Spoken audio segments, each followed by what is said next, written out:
Hi everyone, this is Rich Formidoni from Korg USA, and today on In the Studio with Korg, I'd like you to meet the Monotron. The Monotron is a pocket-sized, all-analog synthesizer from Korg. It takes two AAA batteries, it has a built-in speaker, a great-sounding oscillator with an LFO, and a filter that comes directly from a very coveted classic Korg synthesizer, the MS-20. So what I'm going to do is give you a guided tour, show you what all the features are, and then I'll show you some interesting ways that you can use the Monotron, including plugging an external audio source into the auxiliary input and processing it through that filter and LFO. Moving from left to right across the Monotron's top panel, we've got the standby switch, a VCO knob, two LFO knobs, and two VCF knobs. Well, what the heck is all that? The standby switch can either be set to standby, in which case the Monotron is turned off, or pitch or cutoff. And I'll go into what both of those are, but both of them mean that the Monotron is turned on and ready to play.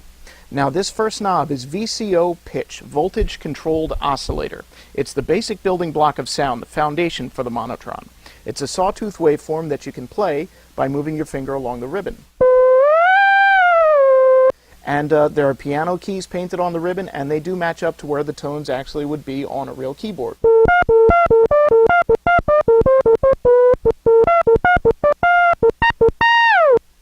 So you can play it with some great portamento effects.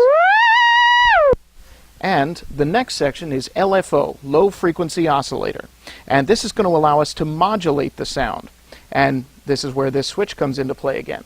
We can see the rate knob is blinking, but we don't hear any effect on the sound. That will happen when we turn up the intensity knob.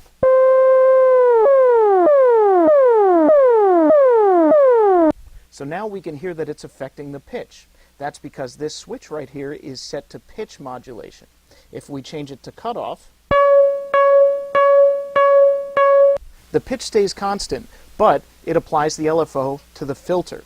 So this is the third section, voltage controlled filter. This is the legendary analog filter circuit from the MS-10 and MS-20 synthesizers. So that's a very coveted technology there.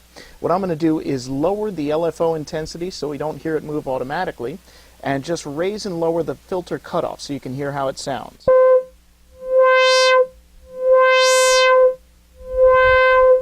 So it's got a lot of character there, and I'm going to lower the volume a little bit. If you raise the peak, it adds emphasis to the filter cutoff.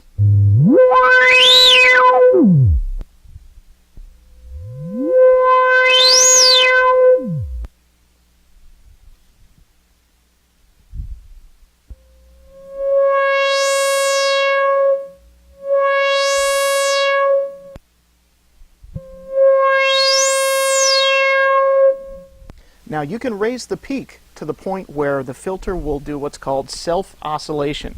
And this means that it'll create another note above the note that you're already controlling with the ribbon. So check this out. I've got it cranked up all the way, and I'm going to play the ribbon and modulate the sound using the filter cutoff.